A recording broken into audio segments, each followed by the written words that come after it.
In 1849, the first women's rights conversation was had. The Second Falls Convention was the first women's rights convention in the U.S. held in Second Falls, New York. The meeting launched the women's suffrage movement.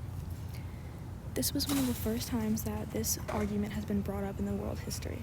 Its purpose was to later ensure women's rights were being further moved and that women's future had the right to vote.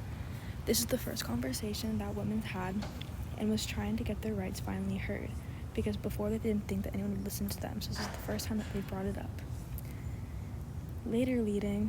This leads into the next thing. In 1851, Sojourner Truth delivers her I Am a Woman speech. The picture I've included in this presentation is the speech that she delivered in 1851 at a convention for women's rights. And she mentions that any woman can do anything that anyone else can do. She mentions the rights and how the power that they have and they hold. The woman also speaks on how she can do what others believe they can't do. For example, having the right to vote.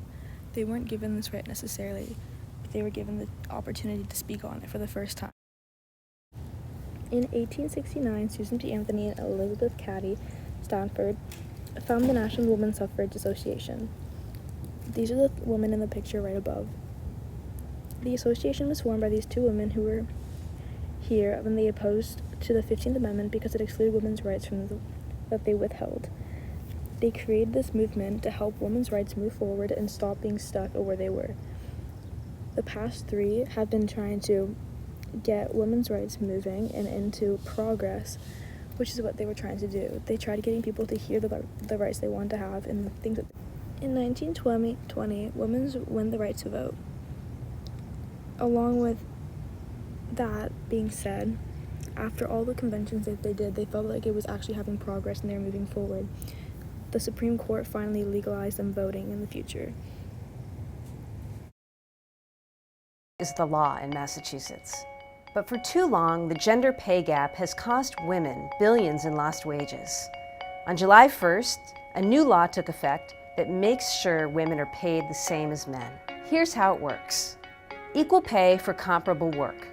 If your job requires similar skill, effort, and responsibility as someone else, you can't be paid less because of your gender. Salary history. From now on, employers cannot ask about your salary history before making a job offer. That's a big deal. In 1963, the Equal Pay Act was put in place. The Equal Pay Act protects against wage and discrimination based on sex. It protects women and men in this. The Bradwell versus Illinois 1873 case.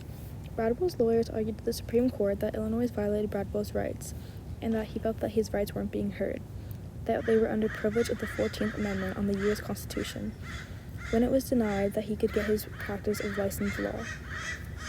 Roe v. Wade, 1973 is the last court case. This is in question to this day, 49 years since it was first happened.